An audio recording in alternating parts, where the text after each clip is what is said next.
साथियों, आप में से कुछ लोगों ने इसे सुन लिया होगा और कुछ ने इसके बारे में आज सुन लेना है। अगर आप इसके बारे में सुने तो थोड़ा सतर्क रहें। हाल ही में मेरे प्यारे साथियों, रेड मरकरी जो है वो सुर्खियों में है। मैं कल खुद भी अपने दोस्तों के बीच बैठा था तो वहां एक न्यूज उड़ती उड़ती आई कि यार पता है आपको, अभी हमारे घर के पड़ोस में किसी व्यक्ति का टीवी बिका। हमने कहा भाई कितने का बिका? बोले 87 लाख रुपए का। तो मुझे एक बार लगा कि हो सकता है कि इनके पड़ोसी जो हैं वो करोड़पति टाइप के आदमी हो और हो सकता है कि उनके टीवी में हीरे जवाहरात वगैरह लग रहे हो। बोले नहीं साहब, 87 लाख का टीवी हमारे पड़ोसी का बिका है और एक उसके जानने वाले का बिका है 1 करोड़ रुपए में। तो साहब ये बात तो सुन करके आपको अचरज होगा कि यार ये तो गजब चीज है, मतलब अल्टीमेट काम हो गया। अच्छा, तो ऐसी स्थिति में मेरे प्यारे साथियों 87 लाख और 1 करोड़ रुपए, ये चर्चा आई। और किस चीज की चर्चा आई कि जो पुरानी टीवी हैं उन पुरानी टीवी के अंदर लाल मरकरी लगी हुई है। और इसके बारे में 2 प्रकार की न्यूज और आई निकल करके। पुरानी टीवी जो है उसकी जो पिक्चर ट्यूब है, उस पिक्चर ट्यूब में लाल मरकरी लगी हुई है, जिसे खरीदने की आपने भी सुना हो तो बताइएगा मेरे प्यारे साथियों। ऐसे ही जो पुराने रेडियो हैं उसमें भी मरकरी लगी हुई है। अब हाल ये हो गया कि देश में कबाड़ी की दुकानें रात रात भर खुल रही हैं और उन कबाड़ी की दुकानों पर लोग जा जा करके पुरानी टीवियां, जो शटर वाली टीवी आती थी, आपने देखा हो एक बार ऐसी टीवी चलती थी जिस समय पर लकड़ी की शटर टीवी के आगे लगी आती थी, उसे खोलते थे, डब्बा टाइप हारमोनियम टाइप की टीवी आती थी।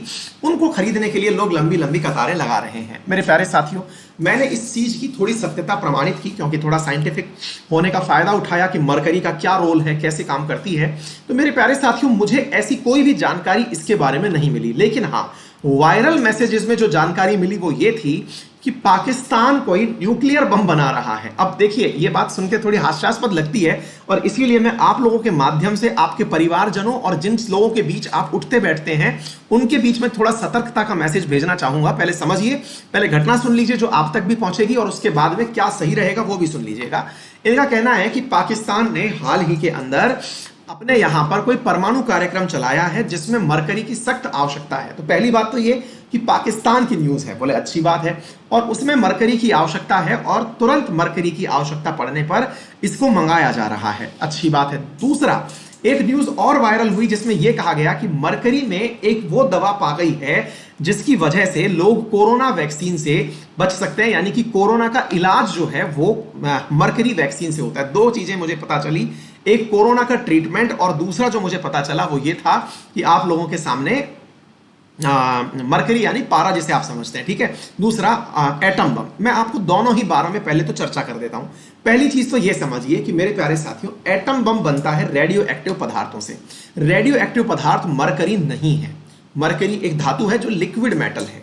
मरकरी पारा जिसका डेंसिटी बहुत ज्यादा है, आप लोग थर्मामीटर्स में उसका उपयोग भी करते हैं। लाल मरकरी भी मरकरी का एक रूप है लेकिन उसका उपयोग एटम बम में नहीं होता है। तो पहली चीज तो आप ये जान लीजिएगा कि वो चीजें जो रेडियो एक्टिव होती हैं वो एटम बम में उपयोग की जाती हैं। दूसरी बात मैं आपको बताऊं कोरोना की, अगर कहीं आपको ये पता चल जाए और भाई साहब कोई व्यक्ति ये सोच ले कि अब तो मेरे पास मरकरी की ट्यूब मिल गई है, चलो मैं पी लेता हूं और अपने परिवार को पिला देता हूं, गलती से भी ऐसी घटना मत कर देना, सब लोग मर जाओगे। रीजन है मरकरी एक पॉइजन होता है जिसे पीने से लोग मर भी सकते हैं, ठीक है ना।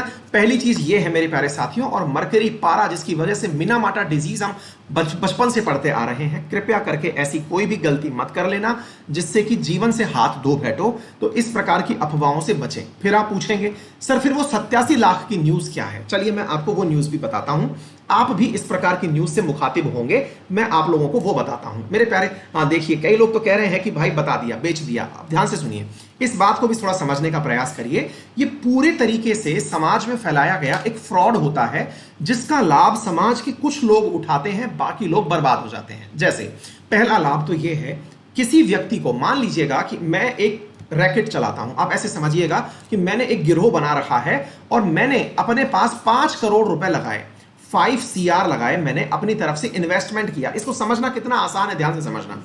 मैंने 5 करोड़ लगा करके मैंने 50 टीवी खरीद लिए। मैंने क्या कहा, 50 टीवी खरीद लिए और मैंने अपनी तरफ से ये न्यूज सर्कुलेट कर दी कि भाई मैं 10-10 लाख रुपए में हाल में एक टीवी खरीद रहा हूं। जैसे ही मुझे ऊपर वाली टीम पैसा देगी, ध्यान से सुनना, जैसे ही मुझे ऊपर वाली टीम पैसा देगी मैं आपके पास अन्य पैसा पहुंचा दूंगा। बोले ठीक है साहब, ऐसी स्थिति में मेरे प्यारे साथियों, आप लोगों ने क्या किया, यहां पर एक गिरोह का रूप ले लिया और यहां पर 10 टीवी आराम से, या 100 टीवी, 50 टीवी 10-10 लाख के हिसाब से बेच दी गई। इन लोगों को, शुरुआती 10 लोगों को या शुरुआती 100 लोगों को तो 10 लाख रुपए वाकई में मिल गए, लेकिन ये 10 लाख लोग पाने वाले लोग जो हैं, अब ये जुट गए। किस चीज में जुट गए? ये जुट गए इस चीज में कि साहब हम भी अब पुरानी टीवी ढूंढ करके बिजनेस करेंगे। बिजनेस करेंगे से मतलब क्या है? हमें 10 लाख मिला, हमें अन्य जो है 70-80 लाख रुपए और मिलने वाला है। अब ये क्या करने लग गए, सामने वाली टीम से बोलने लग गए कि तुमको 50 लाख में टीवी बेचना है तो बेचो। अब ये लोग क्या कर दिए, 5-5 लाख रुपए में सामने वाले से खरीद लिए टीवी। एक ये किसी भी चीज पे किया जा सकता है काम, थोड़ा समझना इस चीज को। 5-5 लाख रुपए में सामने वाले से टीवी खरीद लिए। हो गई ये वाली बात भी समझ में आ गई। आप पूछेंगे फिर इसमें भी क्या दो बुराई है? कोई बुराई नहीं है। असल में इसका माइंड गेम है ये सारा की सारा। इसका माइंड गेम है, क्या काम है मैं आपको वो बताता हूं। इसका माइंड गेम ये है कि ये लोग असल में 50 लाख रुपए इसको देंगे, इससे पहले ये इस आदमी से पैसे मांगेंगे कि सर थोड़ा पैसा दे दो, तो ये कहेगा कि मैं आप लोगों की टीवियां तभी खरीदूंगा क्योंकि मैं ही इकलौता स्रोत हूं जिससे कि पाकिस्तान ने संपर्क किया है, या मैं ही वो इकलौता स्रोत हूं जिससे दवा वाले ने संपर्क किया है। तो मैं आप लोगों को यह 10 लाख रुपए वाली टीवी का जो आप यहां पर 50 लाख रुपए देना चाहते हैं, ये तभी दूंगा जब आप मुझे कट देंगे। दोबारा सुनिए, जब आप मुझे कट देंगे तब दूंगा। तो ये लोग क्या बोलेंगे कि हाँ साहब चिंता मत करिए, हम आपको आपका कट दे देंगे। बोले पहले जमा कराओ तब जाकर के मैं पैसे उपलब्ध करवाऊंगा। इसने ऐसे करके जितने भी 500 या 1000 लोग थे उनसे 10-10, 20-20 लाख रुपए उगा लिए। अगर 20-20 लाख रुपए इसने उगा लिए कि मैं ऊपर से पैसा तभी मंगाऊंगा तुम लोगों के लिए जब 20-20 लाख रुपए मुझे वापस दोगे। 20 लाख के हिसाब से 100 लोग भी अगर मूर्ख मिल गए, भाई साहब काम हो गया इसका। 20 करोड़ रुपए 5 करोड़ डाल के 20 करोड़ इसने उठाए और साफ होके चला गया। भारत में ऐसे कारनामे बहुत बार हुए हैं। इस प्रकार की फ्रॉड में ना फंसे। ऐसा कुछ भी अगर होगा तो सरकार पहले सूचना जाहिर करेगी, आपसे सरकार ही बोल देगी ना भाई इस तरह से चीजें। पुलिस और मीडिया आपको इन सब बातों के बारे में बोल देगी। तो कृपया करके ऐसी मूर्खता में ना फंसे। कोई भी व्यक्ति आपको ऐसा दिखाई दे तो उसका पैसा बर्बाद हो जाएगा। और सामान्यतया देश में जब फाइनेंशियल क्राइसिस चल रहे होते हैं तो ऐसी चीजें न्यूज में आ जाती हैं। फाइनेंशियल क्राइसिस में लोग, हर व्यक्ति चाहता है कि वो जल्दी से पैसे वाला बन जाए और वो इस प्रकार से इन फ्रॉड में, जो कि किन्हीं शरारती तत्वों के दिमाग की उपज होती है, वो फंस जाता है। तो उम्मीद है कि आप सभी लोग अपने समाज के सभी लोगों को ये समझाएंगे कि साहब इन चीजों से बचें, इसका कोई भी मतलब नहीं निकलने वाला है। डन।